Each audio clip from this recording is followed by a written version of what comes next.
தமிழர்களின் வீரத்தை பறைசாற்றும் விளையாட்டுகளில் முக்கியமானது ஜல்லிக்கட்டு. வாடிவாசல் என்று அழைக்கப்படும் வாசல் வழியாக காளைகள் சீரிப்பாய அதை அடக்க துணிச்சல் மிக்க வீரர்கள் ஆவலோடு காத்திருப்பர்.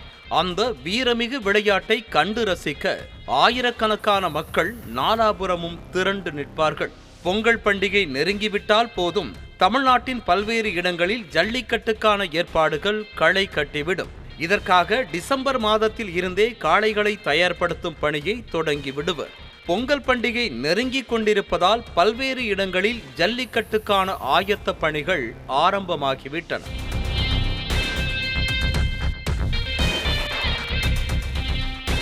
புதுக்கோட்டை மாவட்டம் கந்தர்வக்கோட்டை அருகே தச்சங்குறிச்சி கிராமத்தில் தூய விண்ணேற்பு அன்னை ஆலய திருவிழாவை முன்னிட்டு ஆண்டுதோறும் ஜனவரி மாதம் 2ஆம் தேதி ஜல்லிக்கட்டு நடைபெறுவது வழக்கம்.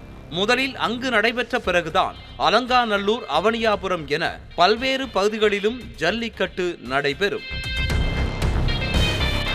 இந்த நிலையில் வரும் ஜனவரி 2ஆம் தேதி இங்கு ஜல்லிக்கட்டு நடத்துவதற்கு தயாராகும் வகையில் விழாக்குழுவினர் அதற்கான முன்னேற்பாட்டு பணிகளில் களமிறங்க ஜல்லிக்கட்டு காளைகளை வளர்ப்போரும் தங்களது காளைகளை தயார்படுத்தி வருகின்றனர். சீறி பாய்வதில் அசாத்திய திறமை, பெருத்த திமில், கூரிய கொம்புகள், ராஜ நடையோடு கம்பீரமாக வலம் வரும் இந்த காளைகள் களத்தில் வீரர்களை மிரள வைக்கும் அளவிற்கு சிறப்பு பயிற்சிகளை அளித்து வருகின்றனர். மண் குவிக்கப்பட்டு அந்த மண் குவியலில் கொம்பு மூலம் முட்டும் பயிற்சி, காளைகளை நீளமான கயிறுகளில் கட்டி தன் வீரத்தை அடக்க வரும் வீரர்களை முட்டும் பயிற்சி, குளத்தில் நீச்சல் பயிற்சி உள்ளிட்ட பயிற்சிகள் அளிக்கப்பட்டு வருகின்றன. கடந்த ஆண்டு ஜனவரி 2ஆம் தேதி ஜல்லிக்கட்டு போட்டி நடத்துவதற்காக விழாக்குழுவினர் தயாராகி கொண்டிருந்த நிலையில் பாதுகாப்பு குறைபாடு உள்ளிட்ட பல்வேறு காரணங்களால் போட்டி நடைபெறும் தேதி மாற்றம் செய்யப்பட்டு ஜனவரி 6ஆம் தேதி ஜல்லிக்கட்டு நடைபெற்றது.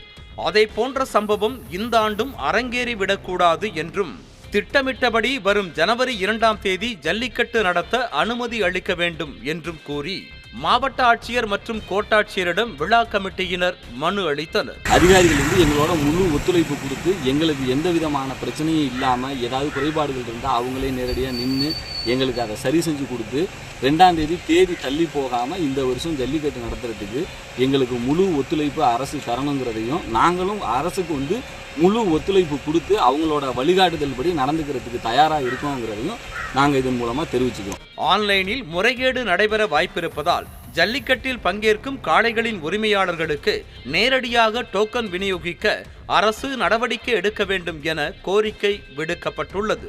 அந்த ஆன்லைன் டோக்கன் முறைங்கிறதே ஒரு தப்பான ஒரு இதாக இருக்குது. நிறைய குளறுபடிகள் அதில் நிறைய நடக்குது. ஜல்லிக்கட்டுங்கிறது எல்லாருக்கும் பொதுவான ஒரு ஜல்லிக்கட்டாக இல்லாமல் அரசியல்வாதிங்க, பணபலம், பணக்காரவங்க, அதிகாரிங்க இவங்களுக்கான ஒரு இதாக மட்டும்தான் இருக்கக்கூடிய, ஏழைகளுக்கான எல்லாருக்கும் பொதுவான ஒரு ஜல்லிக்கட்டாக வந்ததில்லை.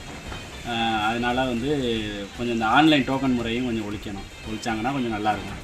ஒலிம்பிக் போட்டிகளுக்கு வீரர் வீராங்கனைகளை தயார்படுத்துவதைப் போல ஜல்லிக்கட்டு காளைகளை உரிமையாளர்கள் தயார்படுத்துவது தமிழ்நாட்டு மக்கள் மத்தியில் ஜல்லிக்கட்டு வைபை ஏற்படுத்தியுள்ளது. செய்திகளை உடனுக்குடனும் துல்லியமாகவும் தெரிந்து கொள்ள சப்ஸ்கிரைப் பண்ணுங்க.